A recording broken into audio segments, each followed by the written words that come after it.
once upon a time, many, many years ago, a rich merchant in Baghdad sent his servant to the marketplace to buy provisions.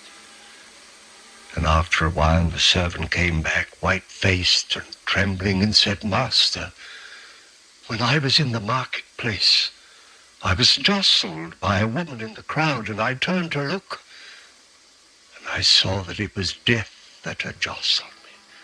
And she looked at me and made a threatening gesture. Oh, master, please lend me your horse that I may ride away from this city and escape my fate. I will ride to Samara, and death will not find me there."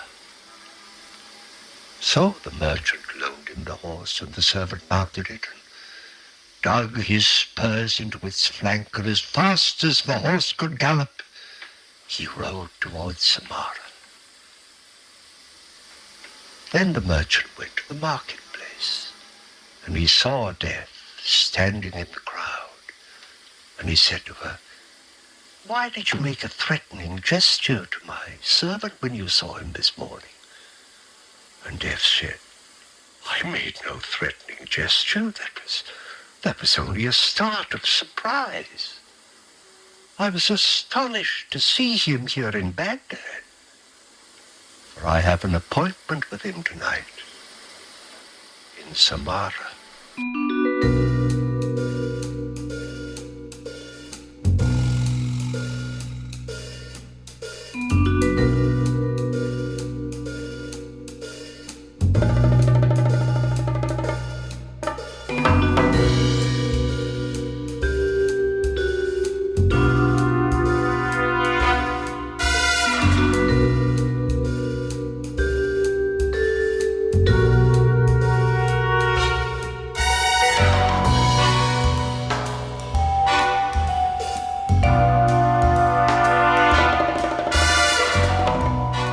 Welcome to episode 8 of the Horror Double Bill, the podcast where we put two films together to create something far greater than the sum of its parts. I'm Craig Johnson, and this week I'm unpacking two rather unusual takes on vampire mythology. First up is Isle of the Dead from 1945, produced by Val Lewton, who we discussed back in episode 2, and starring the legendary Boris Karloff. This is a slow-burn, character-driven piece set during the Balkan Wars of 1912 and concerns the Greek myth of the Vorvolika, a creature that exists to, quote, "drain all of the life and joy from those who want to live," end quote. The film has also been named by Martin Scorsese as one of the 11 scariest horror films of all time. Then we jump forward 32 years to 1977, and Martin from director George A. Romero. This movie marks the first time that Romero would work with special effects wizard Tom Savini, and is a character study of a young man who believes himself to be a vampire. Or then again, maybe he doesn't. And it was one of the director's favourites of all of his films. Just as a heads up, this is also likely to be one of my longest episodes to date, so I hope you're sitting comfortably. Before we proceed, however, it's time to acknowledge the key sources that I've used in creating this episode, which, as always, will be linked or listed in the show notes. For the segment on Boris Karloff and Isle of the Dead, I have referred extensively to the official Boris Karloff website, karloff.com. And I've also largely referenced the book Val Lewton, The Reality of Terror, by Joel E. Siegel. I've also used the books Universal Horror by Tom Weaver, Michael Brunus, and John Brunus, Dreams of Darkness by the author J. Peter Lott, Icons of Grief, Val Lewton's Homefront Pictures by Alexander Nemiroff, and American Gothic, 6 Decades of Classic Horror Cinema by Jonathan Rigby. And for the section discussing the film Martin, I have heavily referred to the book George A. Romero Interviews, edited by Tony Williams, which, as the name suggests, is a collection of interviews that appeared in various publications between the years 1973 and 2010.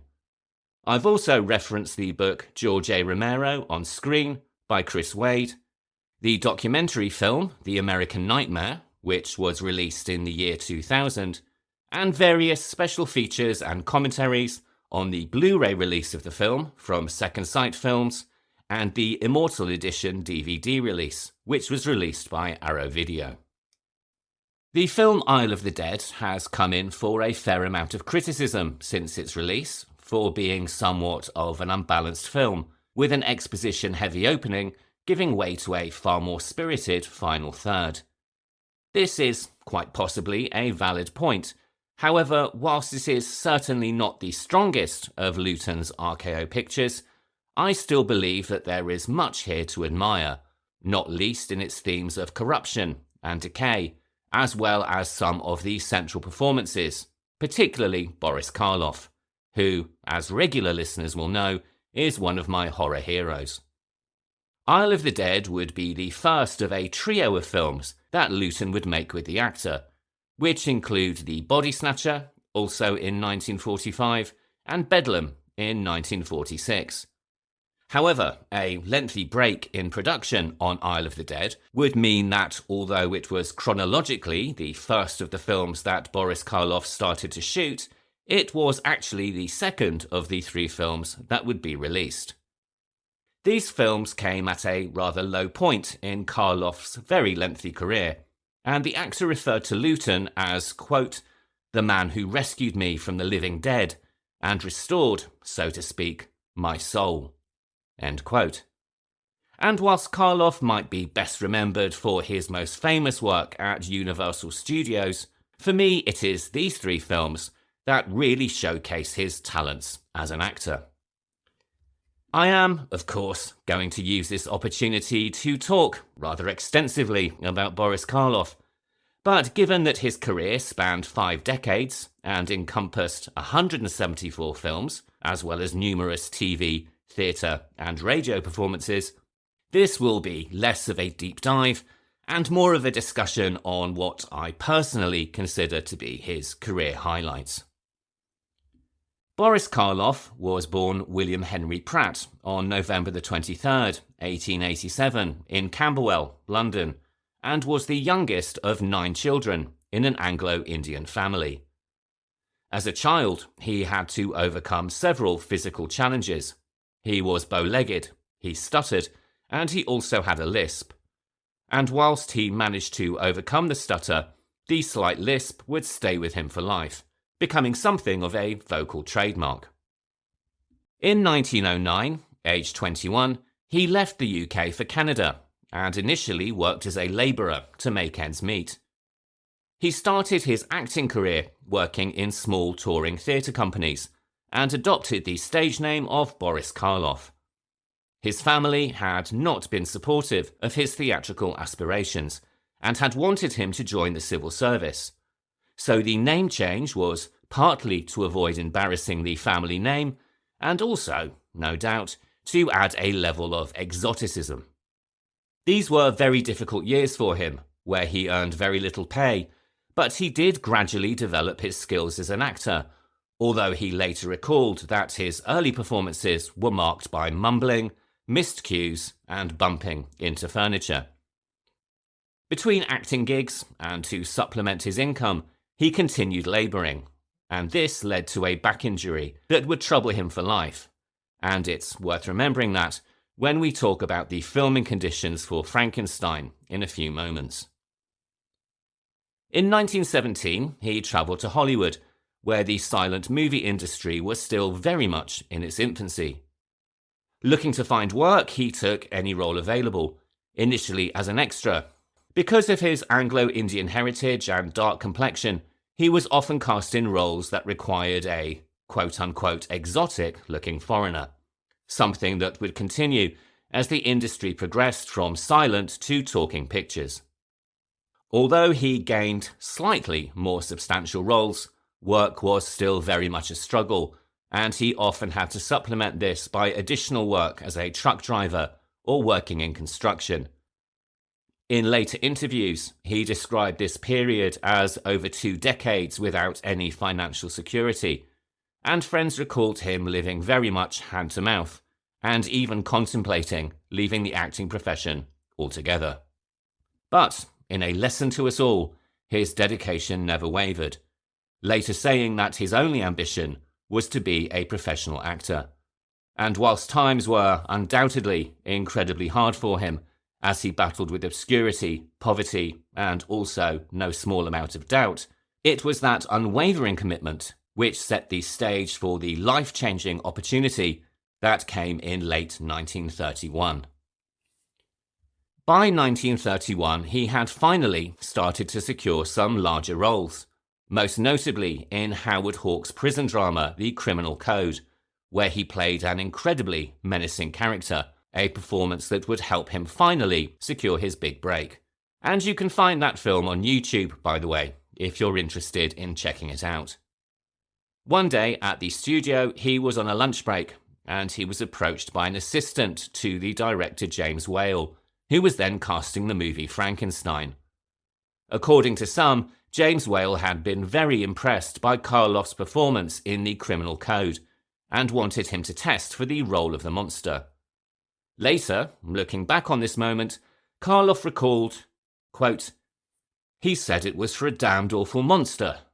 I felt rather hurt, because I had on a very good straight makeup and my best suit, and he wanted me to test for a monster." End quote. Nevertheless, he eagerly accepted the opportunity, and the rest, as they say, is cinematic history. Frankenstein, as we all know, was a smash hit, both critically and commercially. Heavily inspired by German Expressionism, the film is a masterpiece, and Universal's publicity department certainly built up the mystery around the actor behind the monster. Karloff's identity was kept firmly under wraps, and even in the opening credits, his name is replaced with a question mark. But by the time audiences reached the end of the film, he was, quite rightly, all that they could think about. Personally, I find it hard to think of any other film actor who has played the role with such a combination of pathos and menace, and his first appearance, heralded by heavy footsteps as he approaches from down the hallway, is truly something to behold. But it was far from being an easy shoot. The costume weighed approximately 48 pounds, including 4-inch platform boots that weighed 11 pounds each, none of which would have helped his lifelong back injury. As well as the costume, there was also the makeup, created by Universal's Jack Pierce, which took 4 hours each day to apply.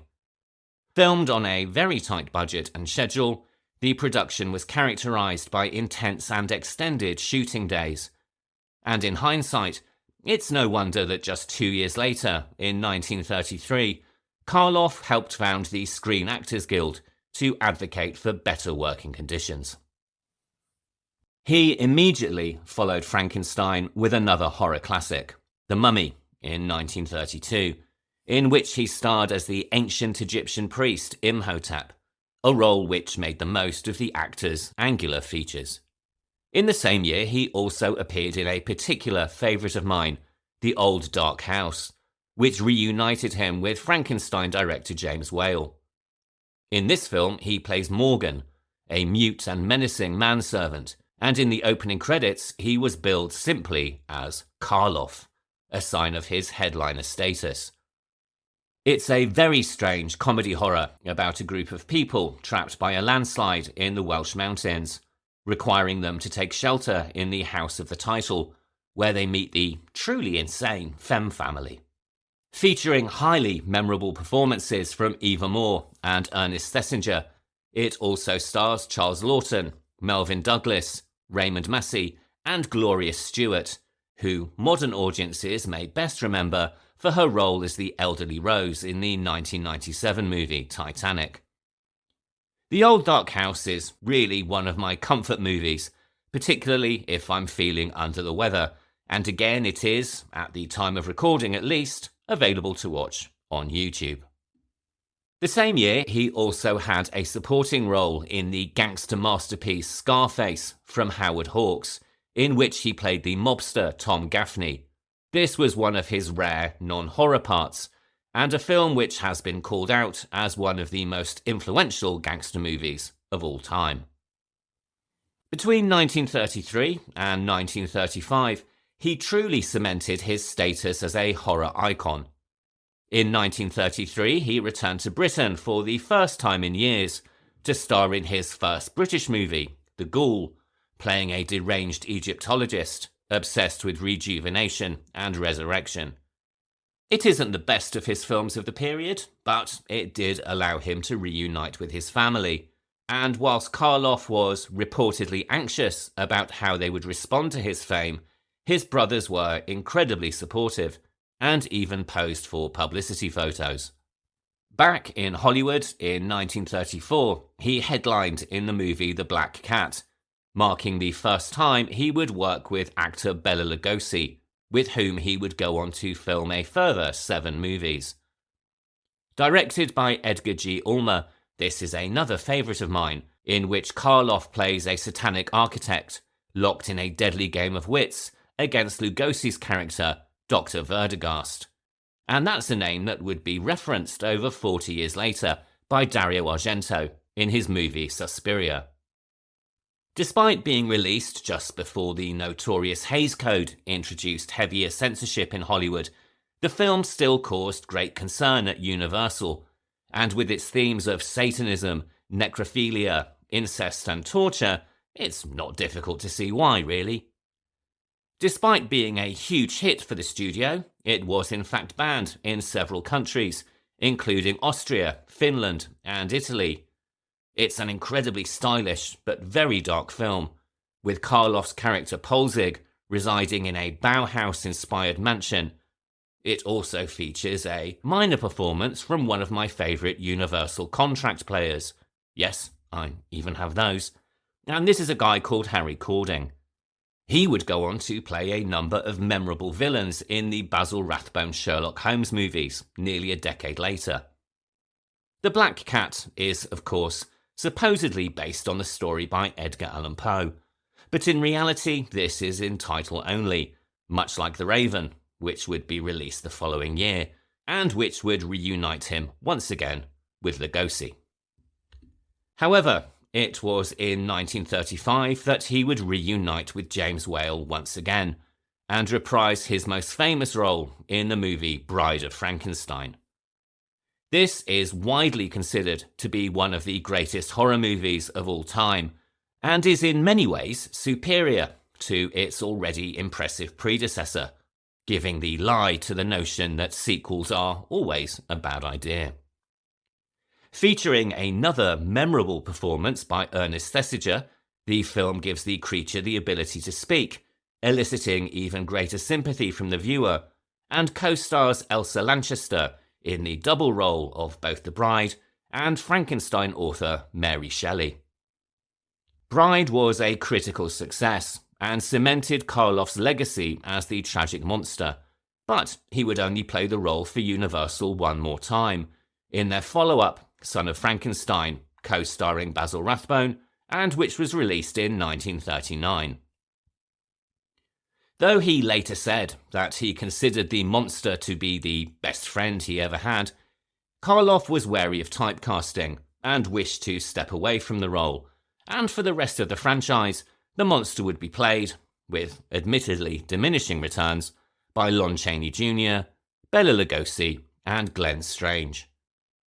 The timing of Karloff's decision was also very opportune.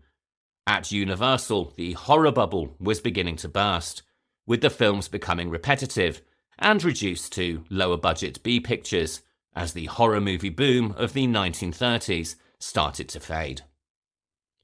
At this stage, Karloff went to work for Columbia Studios and Monogram Pictures, starring in a series of low-budget but entertaining mad scientist movies, often playing kindly doctors driven to madness by science gone wrong.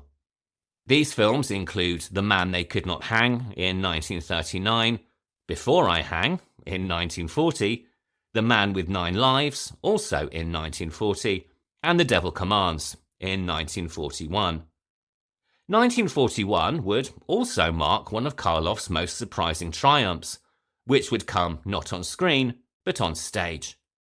In this year, he took to Broadway and appeared in the play Arsenic and Old Lace, playing the sinister Jonathan Brewster, a murderous thug who's constantly said to look like Boris Karloff, which of course he did. Audiences loved it, and it allowed him to show a gift for comedic timing. The play was a runaway hit and actually ran for years, and it's a shame that he could not reprise the role in the movie version.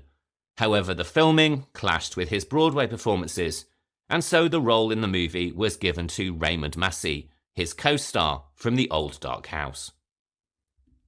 The 1940s marked a period of transition for Karloff, and not just because of his stage success. This was also due to the declining studio interest in horror movies. Although he kept busy, appearing on stage and radio, quality film roles were in short supply, and Karloff found himself recalling that the quality of work was a real struggle to find. The big-budget, prestigious horror productions of the early 1930s were now a thing of the past, and had largely given way to B-movies. One only has to look at films such as Ghost of Frankenstein from 1942 to see the stark contrast in quality and production values. But things would happily change for him in 1945 when he signed a 3-picture deal with RKO Studios, home to producer Val Lewton's horror unit. Lewton was initially not at all happy with the arrangement, with Karloff's previous roles a very far cry from the naturalistic and suggestion-based horror that Lewton was interested in making. However, they would go on to form a very positive working relationship, and the 3 films they made together, Isle of the Dead, The Body Snatcher, and Bedlam, would allow Karloff to showcase his talents as an actor. The Body Snatcher, loosely based on a story by Robert Louis Stevenson, would also mark the last time that he would work with Bela Lugosi, and it also starred the British actor Henry Daniell, a man who would, in the same year, provide what is, to my mind anyway, the greatest incarnation of Professor Moriarty, when he starred opposite Basil Rathbone in the 1945 Sherlock Holmes movie The Woman in Green for Universal Studios. You can see what I mean by tracking that film down, also on YouTube, but please, please, please, watch the original black and white version and not the colorized monstrosity.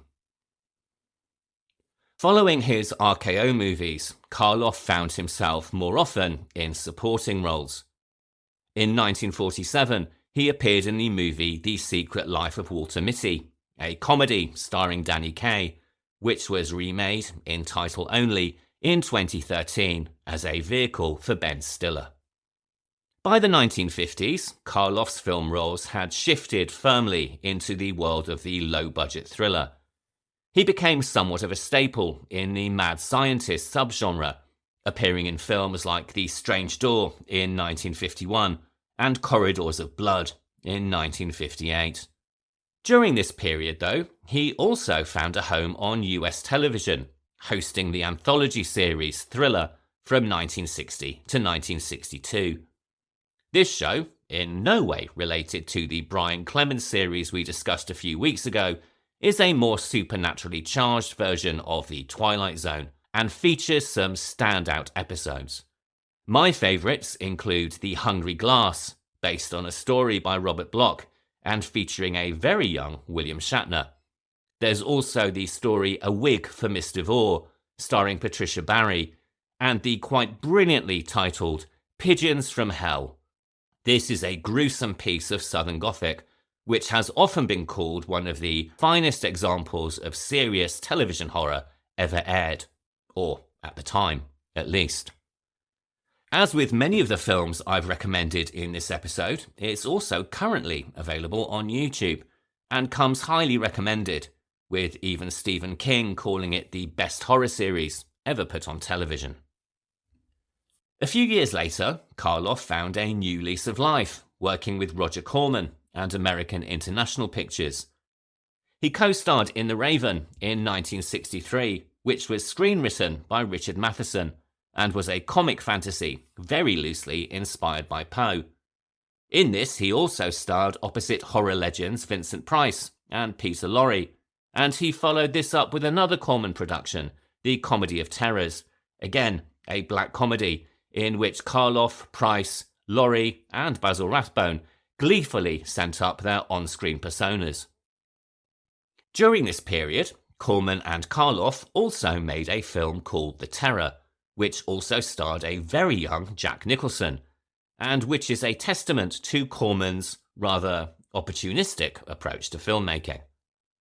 Using the sets and some of the cast from The Raven, including Nicholson, the film was supposed to be shot in 2 days. However, Corman later went on to say that it turned into the longest production of his career, calling it an ordeal that required 5 directors and 9 months to complete. One of these directors was a young Francis Ford Coppola, who, as we all know, would go on to direct The Godfather and Apocalypse Now, and who cut his teeth working for Corman, as did many other cinematic legends. These included Martin Scorsese and Robert De Niro. Despite its cinematic pedigree, The Terror is, if I'm honest, really not a very good film, but it did form the basis for a far better movie, also starring Karloff, that we'll discuss in a few moments. Perhaps one of Karloff's finest roles in his later career came in 1963, when he worked with the great Italian horror director Mario Bava on a film called The Three Faces of Fear, also known as Black Sabbath. And yes, this is indeed the movie from which the Ozzy Osbourne band took its name. This is an anthology movie in which Karloff acted as both host and star. There are, as the title suggests, 3 stories in the film, including the quite terrifying A Drop of Water. Karloff stars in the segment The Verdelak, playing a vampire father returning to terrorize his own family.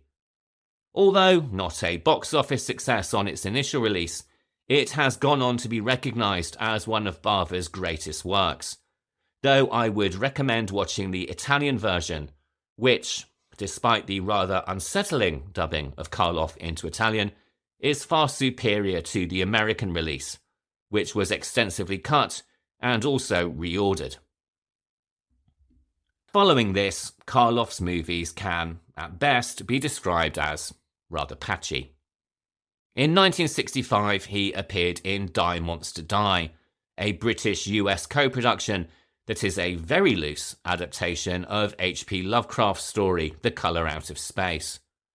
Another film, supposedly inspired by Lovecraft, was Curse of the Crimson Altar in 1968, from director Vernon Sewell, in which he co-starred with Christopher Lee and fellow horror icon Barbara Steele.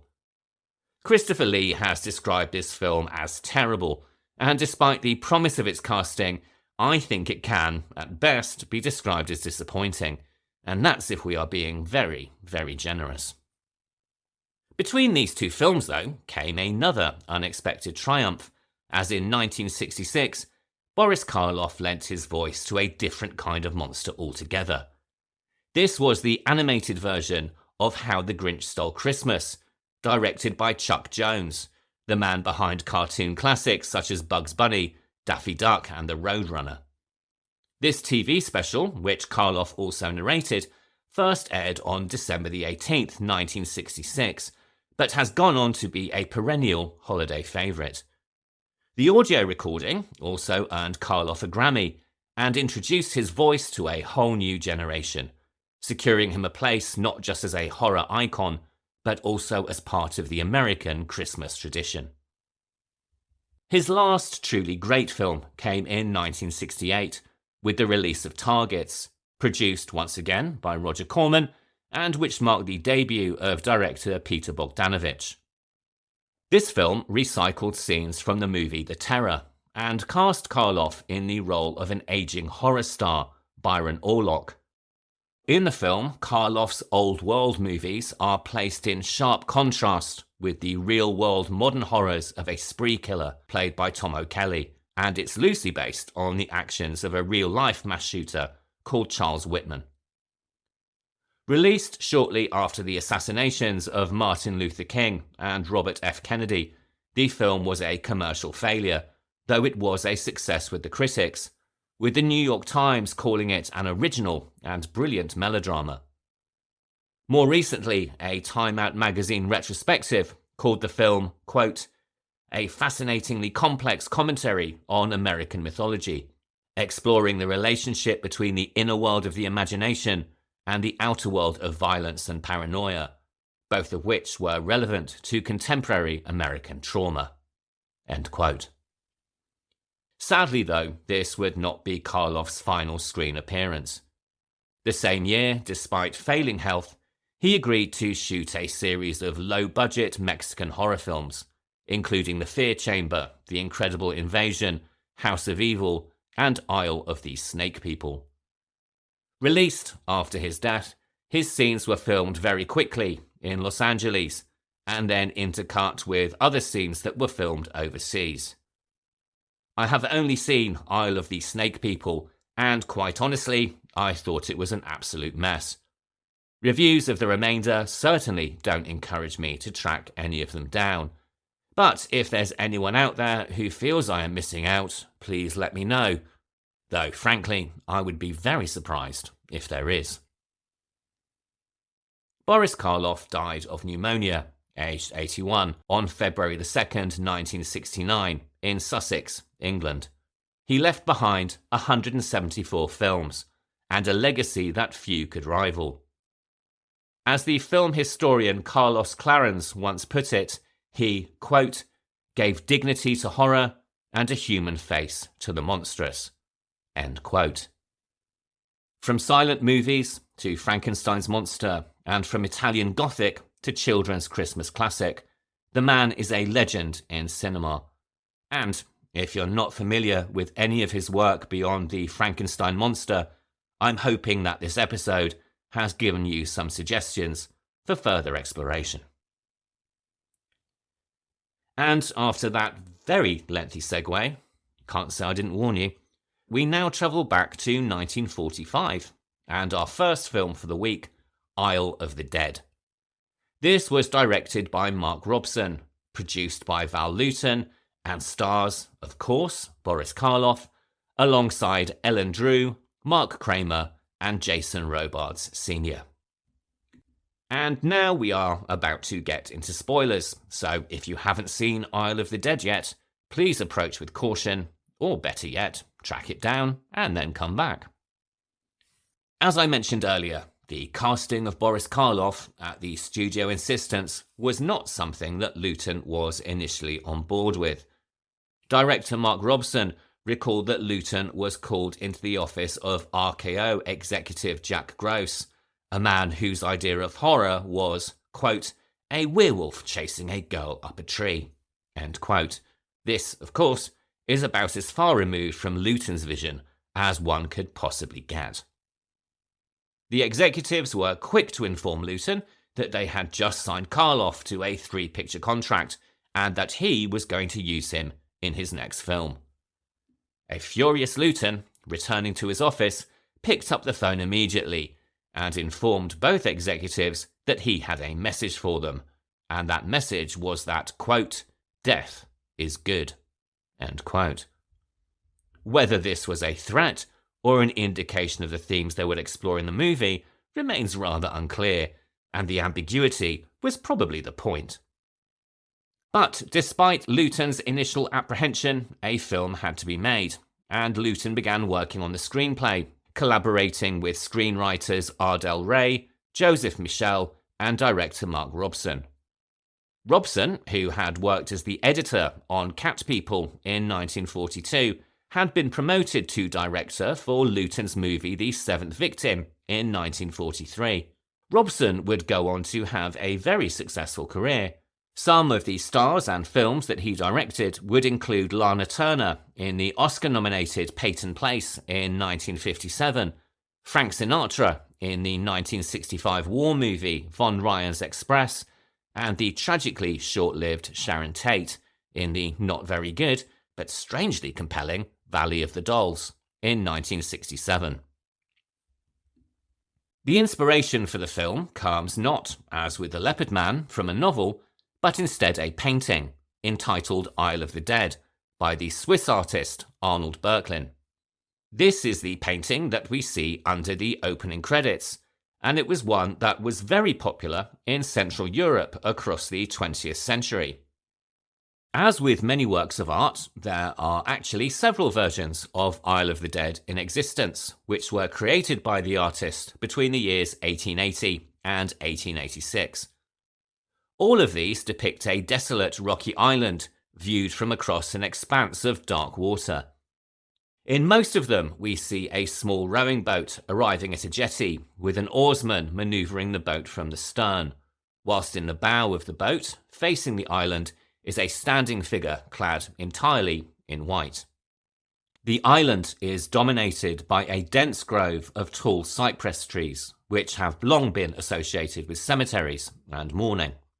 The painting is, as its name suggests, incredibly sombre, but interestingly, the name was actually not specified by the artist. It was instead provided by an art dealer, although it does derive from a letter that was sent by Böcklin to its original commissioner.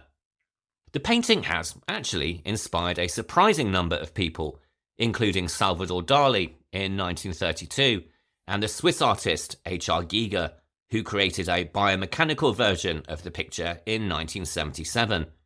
It's also been suggested that the design of Skull Island in the 1933 movie King Kong was influenced by the painting.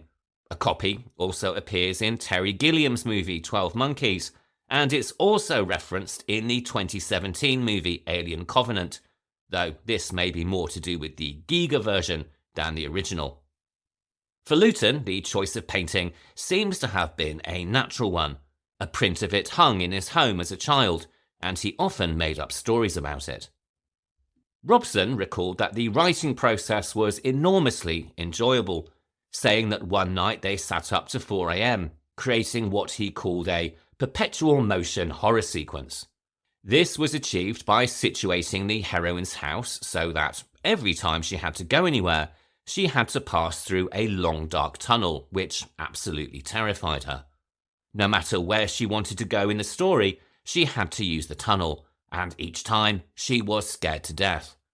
With this idea, Robson said, no matter what direction the plot took, they were guaranteed a steady stream of terror. Now, if you've seen the movie, you may find this anecdote rather curious, as the sequence doesn't appear in the finished film, with the long dark tunnel shown only briefly, though admittedly to very good effect. Sadly, the hand of the studio was involved here again, though more on that a little bit later. Principal photography on Isle of the Dead began on July the 13th, 1944, but the production very quickly ran into trouble. Just 2 weeks into filming, Boris Karloff's chronic back injury, made even worse by years of strenuous stage work and physical roles, flared up badly enough to require surgery, and this meant that the shoot would be put on hold for several months. Rather than let the downtime go to waste, Lewton moved ahead with his movie The Body Snatcher, another Karloff vehicle, shooting it while Isle of the Dead was on pause. Filming on Isle didn't resume until early December 1944, and by that point the actress Rose Hobart, who had been originally cast as Thea, had committed to other work. Lewton recast the role with the actress Ellen Drew, and completed the film with her in the part. The title of both the painting and the film is incredibly appropriate in its ambiguity.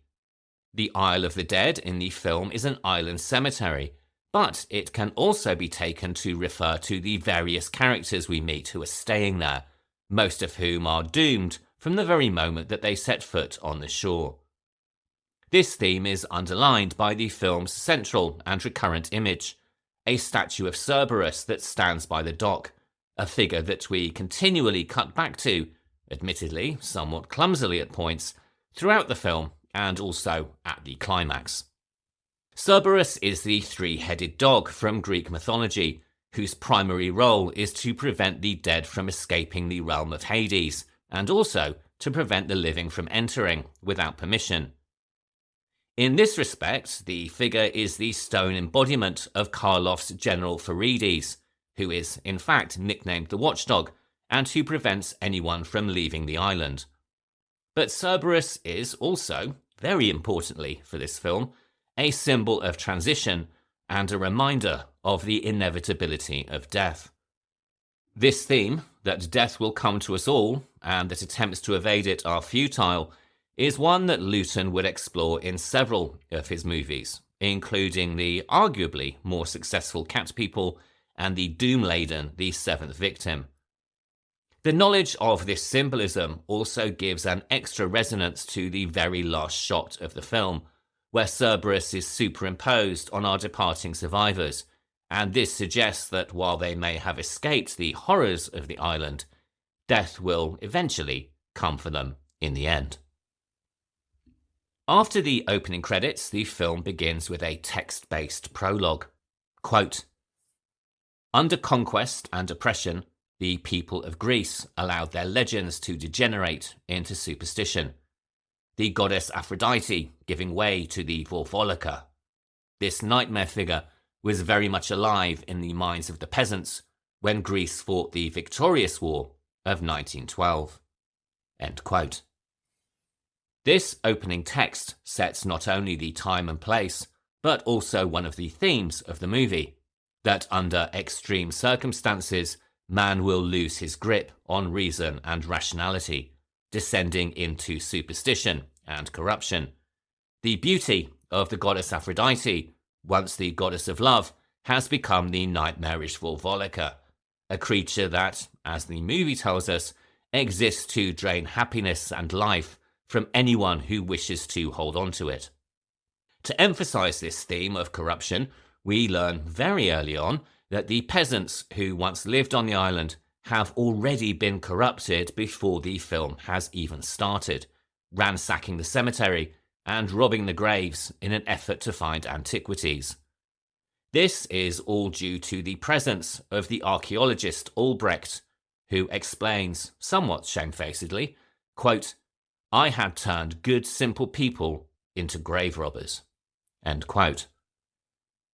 The notion of corruption, though, ironically enough, also extends to the screenplay itself.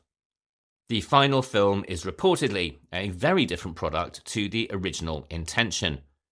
In the book Val Lewton, The Reality of Terror, author Joel E. Siegel describes that a pivotal character of the original shooting script, named Kathy, never appears, or is in fact even mentioned in the final film.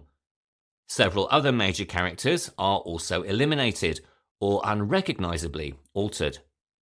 In addition, he tells us, half a dozen themes and subplots were hacked away or jettisoned altogether, and he suggests that the shooting script was abandoned at the last minute, and that a new one was, in his words, quote, slapped together, which attempted to replace Lewton's melancholy poetry with conventional notings of plotting and action. End quote. Lewton himself was very unhappy with the changes, all of which seem to have been at the behest of the studio, writing in a letter to his mother during production that he thought the film was a complete mess. At the time, he thought it would be his last horror picture, which it wasn't, and he was very sorry that he couldn't end the genre with a final success.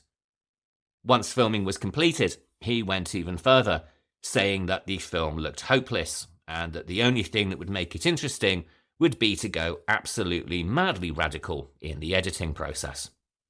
His final verdict, delivered once post-production was completed, is perhaps even more damning, but it also gives us a very strong indication of the original concept. In another letter, he said, quote, "It started out as a rather poetic and quite beautiful story of how people, fleeing from the battles of the Greek War of 1912, are caught on this island by plague, and through their sufferings come to an acceptance of death as being good, the fitting end. It ended up as a hodgepodge of horror.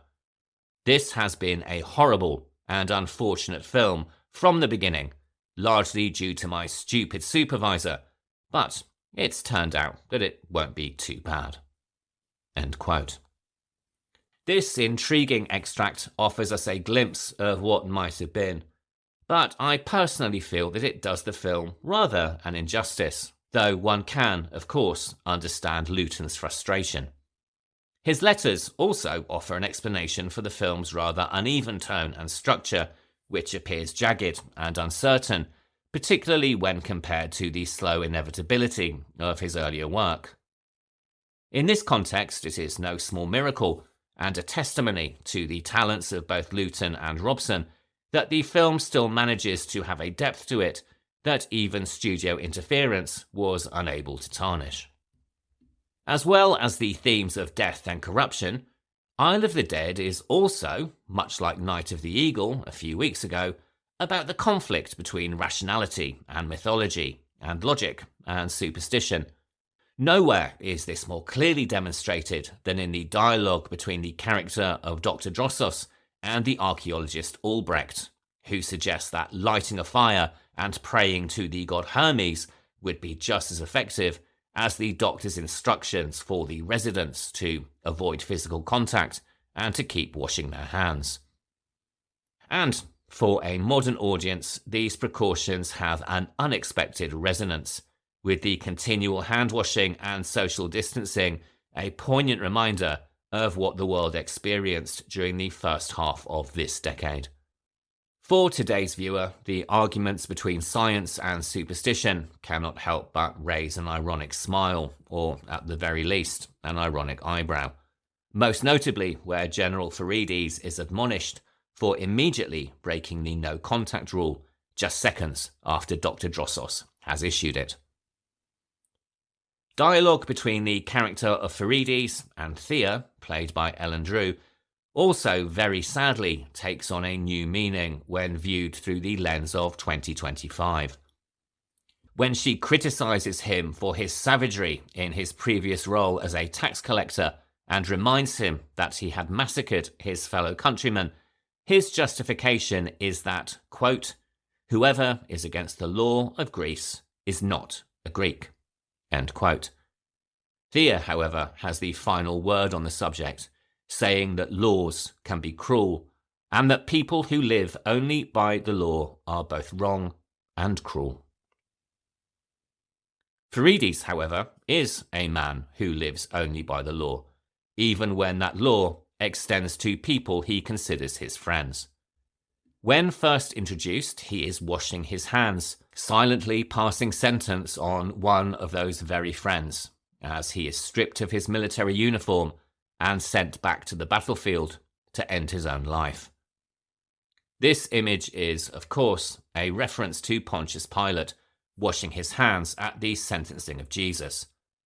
But whilst Pilate was reputedly shamed by his own actions, hence the hand-washing, Farides is unapologetic, saying that his way is the only way that he knows.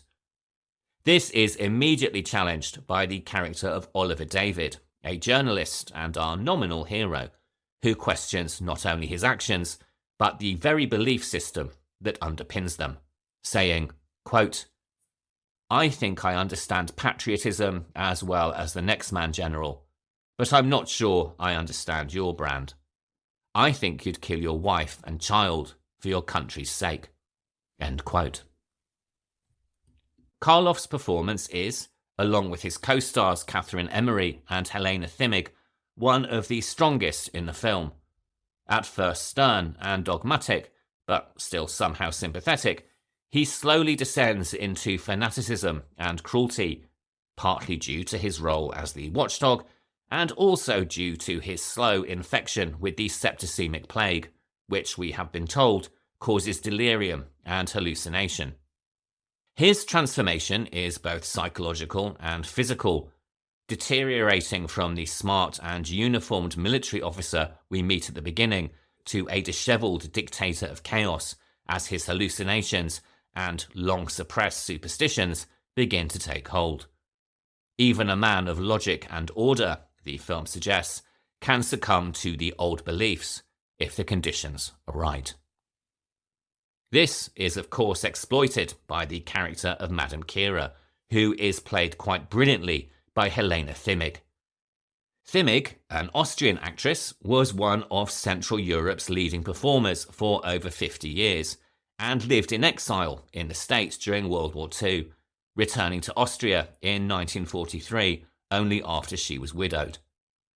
Her character here is both superstitious and extremely dangerous, creating a conspiracy against Thea, persecuting her with such ferocity that Thea herself begins to wonder if the speculation might indeed be true.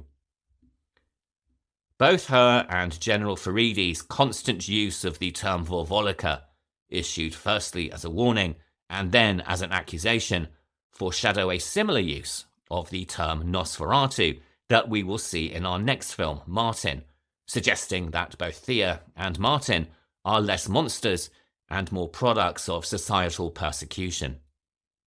One also wonders, at least initially, how much of this Madame Kira actually believes, and how much of it is a distraction from her own participation in the grave robbing mentioned earlier. She is the last of the peasants remaining on the island, and her excuse for the burning of the disinterred corpses is that the bodies had to be destroyed, as there was an evil one among them. This is possibly a justification or an excuse for her actions, using superstition to mask the crimes of the guilty. Whether or not this is the case, we never find out, though by the end of the film, when she finally gets her long-deserved comeuppance, there is no doubt that she believes her own stories. Her terror as she lies in bed, listening to the approach of the now completely insane Mrs. St. Aubyn, is brilliantly portrayed, and for the audience, it must be said, immensely satisfying. This, of course, happens in the final third of the movie, which, after an exposition-heavy opening, suddenly bursts into terrifying life. Reviewers of the time were quick to pick up on this, with one stating that, quote, "When the shriek of the prematurely buried woman finally comes, it releases the rest of the movie into a free-for-all masterpiece of increasing terror, which would have pleased and scared the daylights out of Poe himself." For all of the film's gentle dawdling, horror specialist Val Lewton and his colleagues have turned Isle of the Dead into one of the best horror movies ever made. End quote. This is possibly taking things a little bit far, but the final third of the movie is indeed very well handled, springing into life with the premature internment of Mrs. St. Aubyn, leading to a set piece of Thea making her way through the aforementioned darkened tunnel, and giving rise to a genuine jump scare as Mrs. St. Aubyn suddenly appears from the darkness. Sadly, this moment is nowhere near the sustained tension of similar sequences in The Leopard Man or Cat People, and is intercut with yet more exposition as Oliver and Albrecht are explaining what has happened for the benefit of the audience. Of course, this film is directed by Mark Robson and not Jacques Tourneur, but given that Robson managed to sustain tension quite brilliantly in The Seventh Victim, one suspects the hand of the studio at work yet again. Given the nature of studio interference in the film and the subsequent post-production salvage job that Lewton described in his letters, it is perhaps unsurprising that the film opened to very mixed reviews. We have already heard some of the more positive ones, but others were far more disparaging, and the New York Times dismissed the film as, quote-unquote, superstitious claptrap. Wish they wouldn't sit on the fence like that. I really do. Isle of the Dead was not a runaway success when it first opened. For a Val Lewton production, it came with a relatively hefty price tag. Reports placed the final cost around $246,000, but it only just managed to make back that investment. Reliable international box office figures are hard to come by, although it appears that the film performed rather modestly across most territories. Today, despite its flaws and very troubled production history, Isle of the Dead is recognised as an atmospheric and psychologically layered piece of work. Variety magazine has noted that it was better handled and directed than most horror films of the time, and Time Out magazine, here in the UK, singled out its evocative imagery, calling the burial sequence, ironically enough, magnificently alive, and praising the eerie appearance of Mrs. St. Aubyn in her white flowing robes. As I mentioned at the very top of the show, Martin Scorsese has named the movie among one of his favourites and has called it one of the scariest films ever made. And for Boris Karloff's daughter Sarah, Isle of the Dead is one of her father's masterpieces, sparked alive, in her words, by his gentle soul. Personally, the film remains a flawed but fascinating piece of work, and as I've mentioned, modern viewers will find a lot more subtext in the movie than was intended at the time it was created. The use of lighting and shadow, whilst perhaps not as effective as in movies such as I Walked with a Zombie or The Leopard Man, is still very striking, most notably the silhouettes on the tent that introduce Karloff, the shadows of the blinds as Thea tends to Mrs. St. Aubyn, and the final sequences where Madame Kira gets her comeuppance. The tracking shot of Farides and Oliver walking across the battlefield strewn with corpses is also incredibly well done, and was allegedly inspired by the paintings of the Spanish artist Francisco Goya. Karloff's performance, as I have mentioned, is a very complex one, depicting the slow unravelling of a man of honour, and he is more than matched by both Helena Thimmig and Catherine Emery, who plays Mrs. St. Aubyn. And special mention must go to Emery, whose Mrs. St. Aubyn is a kind, noble, but ultimately tragic figure. Her fear of catalepsy is introduced early, and leads to a moment of unbearable horror as we see, through a very small movement of her lips, that she is indeed about to be buried alive. It's also worth noticing that when she is indeed interred in the crypt, it is within a makeshift coffin marked Antiquities, an ironic circular reference to the fact that the island graves were once desecrated in the search for treasure. As for the legend of the Vorvolica, the corrupted figure of the goddess Aphrodite, in this film it is no more than a superstition, one that is brought to life through the fanaticism of Madame Kira and the mental deterioration of General Farides. And this is a concept that we will see very much in action once again as we move into our second film in this week's double bill. Martin was released in 1977 and was written and directed by George A. Romero. It stars John Amplas, Lincoln Mizell, Christine Forrest, and Tom Savini. And we are getting into spoilers very early with this one, so as always my standard warning applies to anyone yet to see the movie. It's available on multiple streaming platforms and also available on YouTube, and if you haven't seen it, you really are missing out. Word of warning though, if you are going to watch it, make sure you watch to the very, very, very end of the credits. George A. Romero really needs no introduction, and given how long this episode is shaping up to be, that's probably just as well. We'll be covering another of his films later in the series, where I will go into far more depth on his biography and his career. So for now, let's just say this.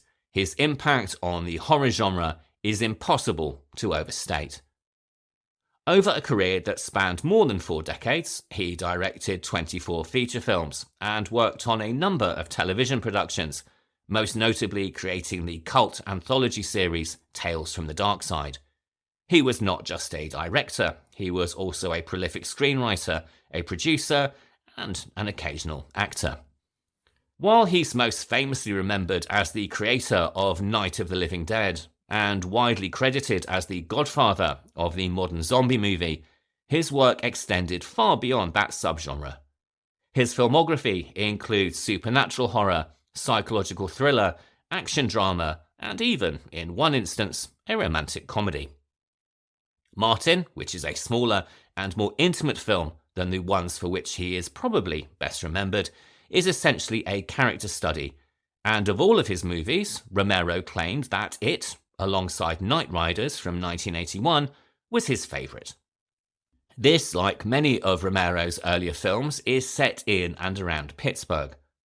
Though he had been born in the Bronx in New York City, he moved to Pennsylvania to study at what was the then Carnegie Institute of Technology, which is now better known as Carnegie Mellon University, and this, incidentally, was also the educational home of US pop artist Andy Warhol.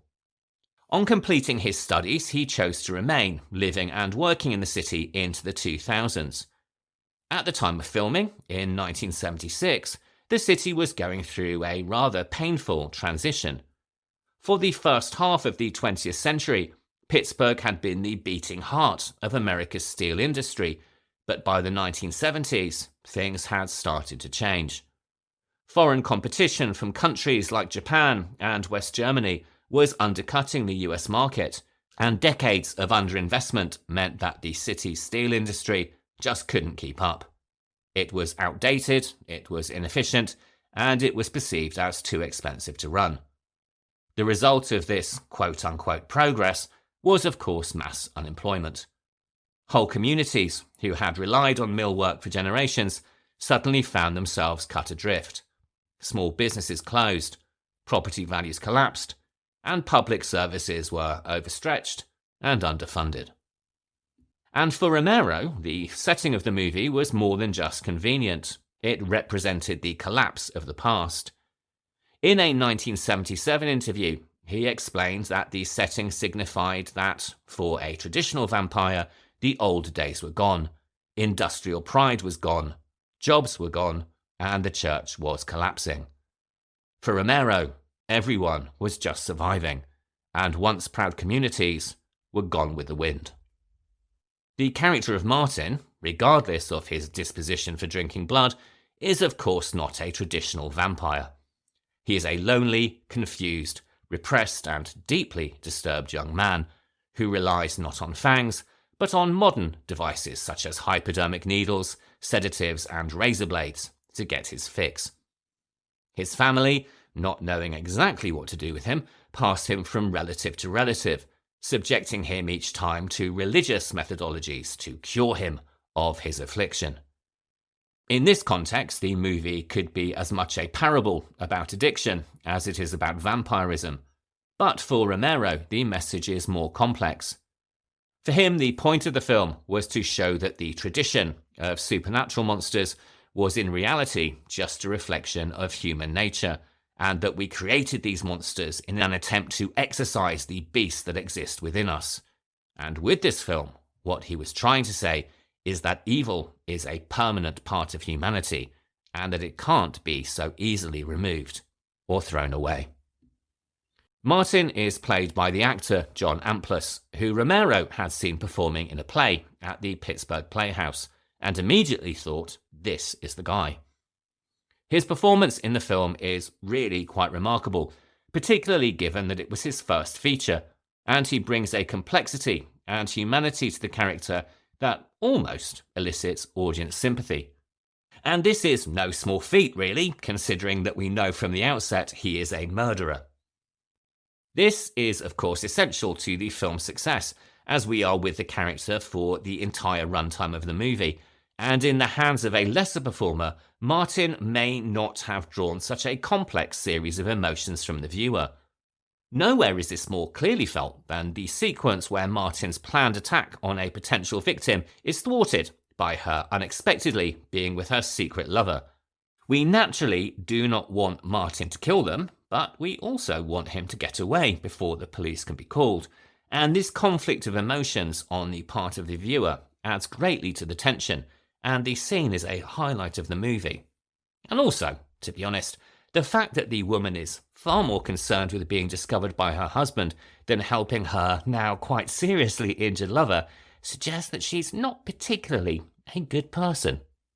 Not that she deserves to die, of course. Amplas approached the role of Martin with a deep affinity for tragic, psychological and complex characters, those who act not out of cruelty, but out of necessity, or inner compulsion. He has expressed a preference for horror characters who are blamed for things beyond their control, or who commit troubling acts as a means of survival or self-protection, rather out of a cold desire to cause harm. These are the roles, he has said, that allow for a subtler, more emotionally grounded kind of psychological horror.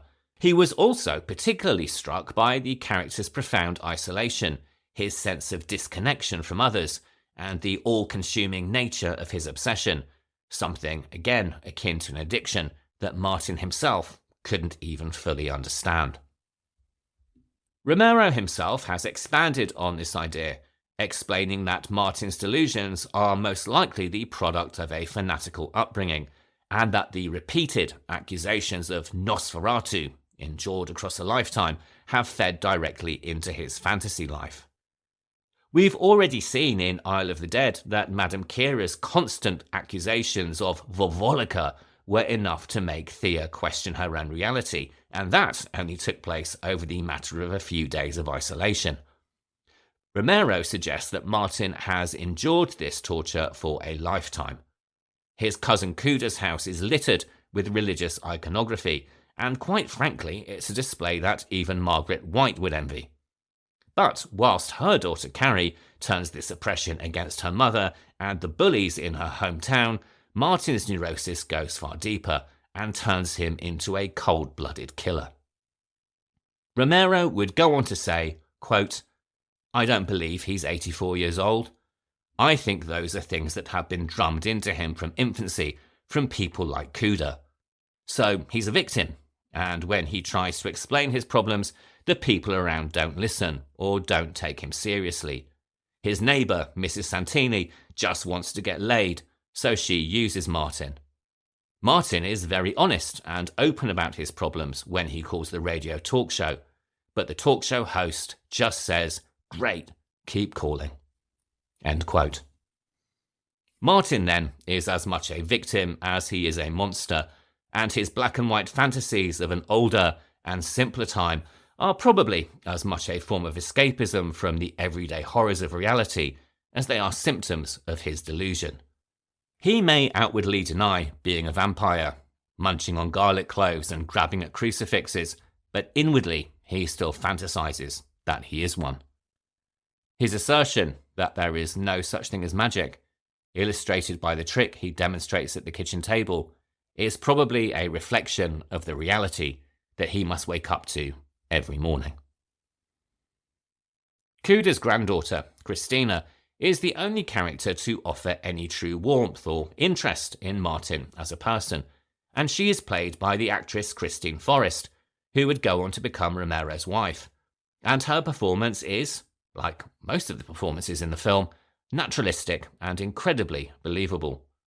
One worries for her safety, but we also understand that she is possibly the only person who can save our protagonist from himself.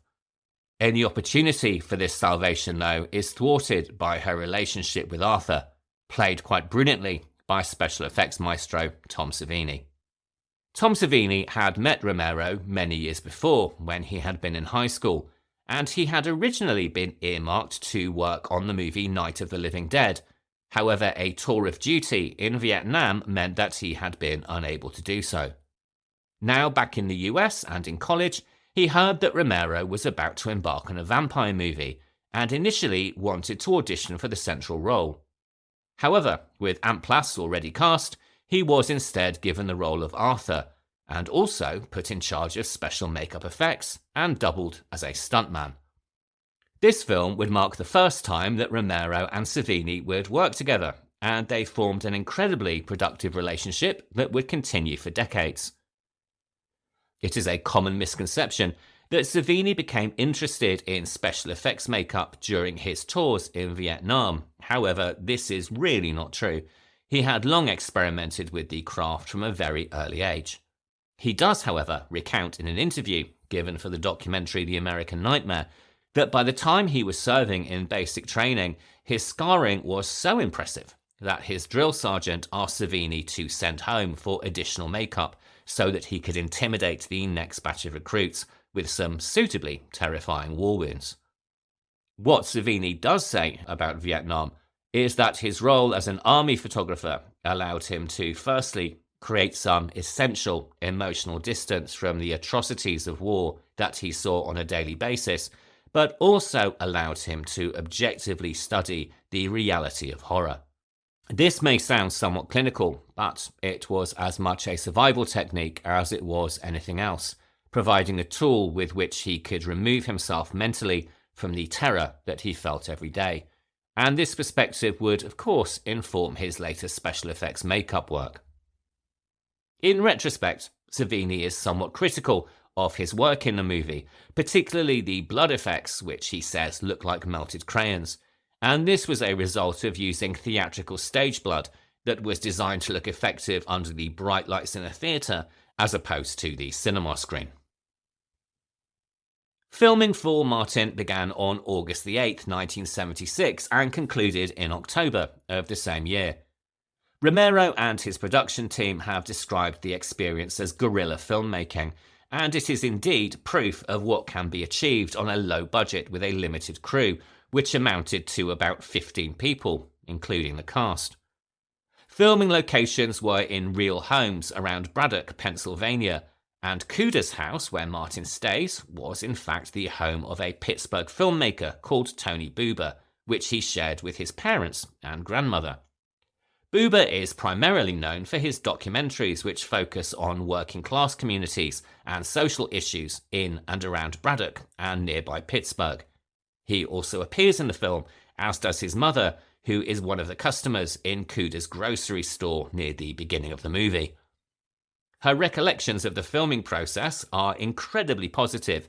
She not only gave the filmmakers access to her house, but also ensured that they were incredibly well fed between takes, cooking for the cast and crew, and ensuring that, as Romero put it, they, quote, ate better here than on any set I have ever worked on, end quote.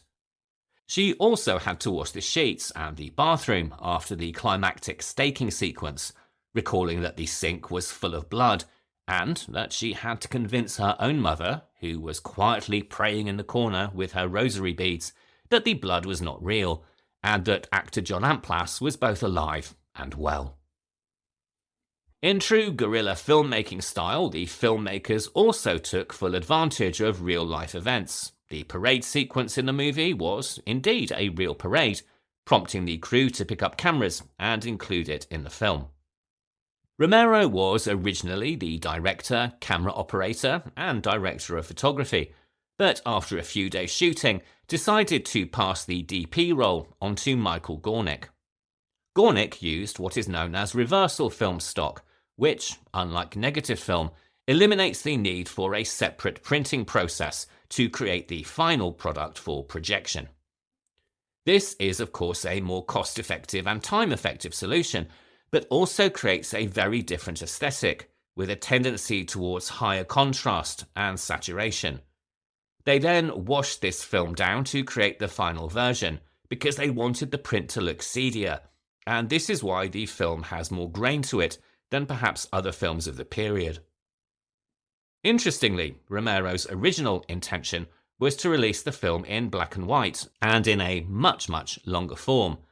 The original version of the film, he has said, ran to nearly 3 hours, but commercial considerations held sway, and the film was drastically cut, and the black and white footage was maintained only for the fantasy sequences. So the film that we are now familiar with really took its final shape in the editing room, and listening to the various director commentaries that are available on Blu-ray and DVD releases, one starts to get a sense of what we might be missing. Over the last few years, it has emerged that an original version of the film has been discovered, and I understand that plans are afoot to release this version in the originally conceived black and white format. On its release in 1977, Martin suffered from very poor distribution, or more accurately, and according to Romero, it didn't have any real distribution at all. As a result, it made very little impact, and reviews were not particularly favourable, a recurrent theme in this series, it would seem. The Washington Post, writing about the film in 1978, called it pretentious, and compared it to, quote, pornography that is dressed up for people who don't want to admit their taste, end quote. Clearly, that is the work of somebody who really understands the horror genre, and, very politely, fuck you too. And again, this is true of most of the movies in this series. The film has gained a cult following through TV screenings, which is how I first encountered it in the very early 1980s, and of course through home video, DVD, and Blu-ray. Modern retrospectives have largely embraced the film as an underrated classic, highlighting its human drama and its psychological complexity. But perhaps I will leave the final word on the movie to George A. Romero himself. Quote, "It's my favourite, though it never had any sort of distribution at all. But what with home video, now I go to these conventions and I sign more Martin DVDs than anything else. It's amazing so many people have rediscovered or discovered it for the first time. I just wish they would have showed up when it first played." End quote. While both of this week's movies are stylistically very different, with Martin offering more realistic visuals and performances compared with the black and white moodiness of Isle of the Dead, they are of course both psychological takes on the vampire myth. Martin is the victim of religious fanaticism, with his cousin Cuda pronouncing him to be one of the undead and clinging onto the superstitions of the old country to ward off evil. Despite Martin's assertions that there is no such thing as magic, the fears of his relatives, doubtless inflicted on him since childhood, have been turned inwards, fueling his fantasies and a desire for blood. In Isle of the Dead, Thea is similarly victimised, first by Madame Kira, endlessly whispering outside her door, and then by General Farides, turned against her first by the influence of Kira, and then by the symptoms of the septicemic plague. This persecution is enough to make her question her own reality, and wonder whether she does indeed leave her body at night to prey on Mrs. St. Aubin. In both movies, then, it is the religious establishment and figures of authority that are to blame for the real issues, projecting their own neurosis onto others, and creating nightmare scenarios as a result. Both of these stories are also set in worlds that are crumbling to make way for the new, and they both suggest that it is an attempt to hold on to the past with its outdated belief systems and superstitions that ultimately create the nightmare. Perhaps then, what both movies ultimately offer us, aside from the thrills of their content, is a warning that in the void between the old and the new, unstable, unguarded, and uncertain, we must all be very careful, lest we inadvertently create our own monsters.